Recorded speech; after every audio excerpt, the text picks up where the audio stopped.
I ask myself all the time why I do what I do, because there are umpteen times when we're having a grueling session, and you know, a few weeks ago I was getting ready for a fight, so my coach put me through what we call the gauntlet. So it's you in the ring for, I think we did it for five-minute rounds, and then you have people rotate on you every minute so that they're fresh and you're exhausted. And this was MMA, so you got guys coming in who are slamming you and punching you and kneeing you, and you're just, you know, I really wish sometimes that I could be one of those women that enjoys arranging flowers. To be honest, I don't know. I can't, it's hard for me to say I really enjoy the training because I find it horrific, but you keep coming back. So I guess I enjoy the benefits, I enjoy the experience of getting better, I enjoy when I achieve something in a tournament or a fight night, or I can see that, you know, I'm more skilled than my opponent, or I'm more fit than my opponent, or I'm stronger. You know, it makes it worthwhile. And I suppose that's the reason you keep going back to the gym, to keep getting better.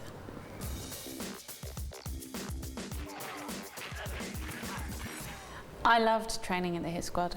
I loved everything about it. It was a great life experience as well as a training experience. We lived on site. It was like an old army barracks, so we had little campers. There was 20 of us, I think. There were 19 men and me.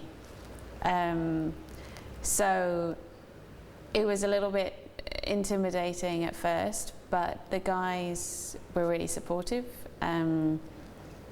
You know, there were a couple of them that just hadn't really trained with women, so didn't know how to do it or where to put your hands in jiu-jitsu and stuff, when they all get a bit uncomfortable.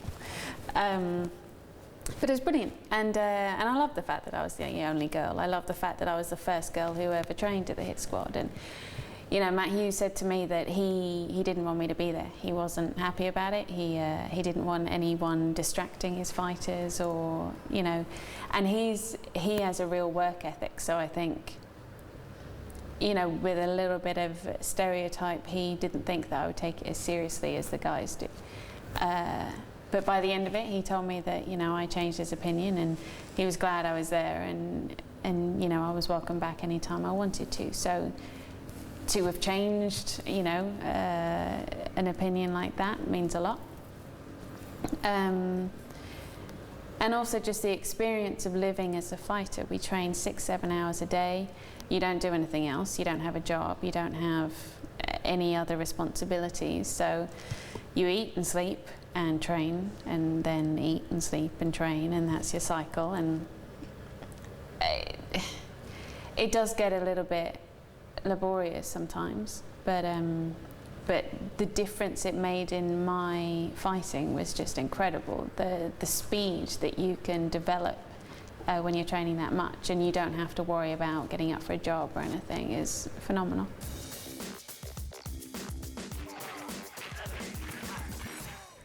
My inspiration, people always ask about inspiration, and I think it's a really tough question to answer. Well, actually, maybe it's not tough. But there's no one I want to be like. There's no one, you know, when someone says, you know, what fighter do you want to emulate? There isn't anybody. I didn't know anything about fighting. I didn't used to watch it as a child. I only saw Rocky after I started kickboxing. You know, I didn't really know anything about the world. I literally did it just for a little bit of fitness, and it all kind of came together.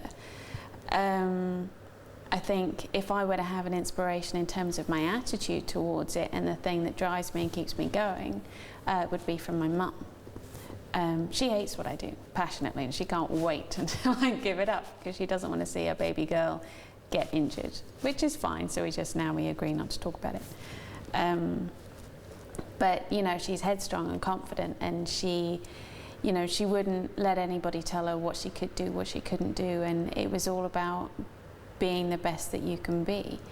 My mother's Armenian, So, you know, she grew up in the Middle East in a time where things were a lot harder than they were in my childhood, and I think it's her kind of pragmatic approach and just the get on and do it and stop moaning about it attitude that means that, you know, you get punched in the face, you get back up again.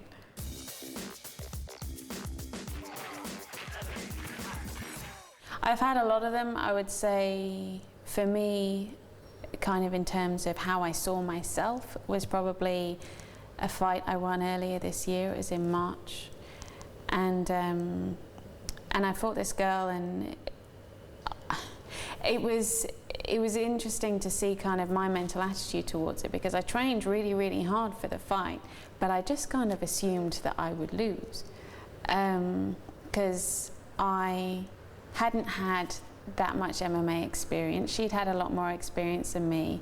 And I don't even think it was a conscious thing. It was only, I remember halfway through the fight going, oh, I think I might actually win this. And that was it. And it was just kind of light bulb moment of kind of going, I'm actually a competitor now. I'm not here to make up numbers. I'm not here just, you know, for the sake of the experience. I'm actually here as an athlete, and I think you have to be able to see yourself like that, and you know, and I think you also have to recognize your talents, and I think you have to see yourself as being in the run to win. Otherwise, you're probably going to face a lot of injuries. But that was my key thing of kind of realizing that I was actually a tough challenge for somebody.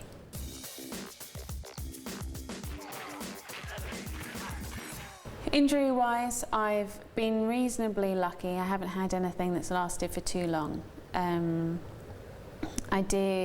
I got accidentally headbutted by a guy who weighs 115 kilos, and it was the top of his head clean onto my nose.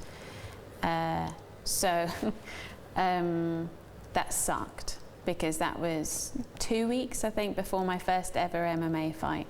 And then suddenly, you know, you can't spar, you can't do jiu-jitsu, you can't do anything. So I was walking around with a faceplate the whole time, so no one would accidentally hit me. If I were to be really honest, as cheesy as it sounds, the thing that most hinders my ability to train is my head.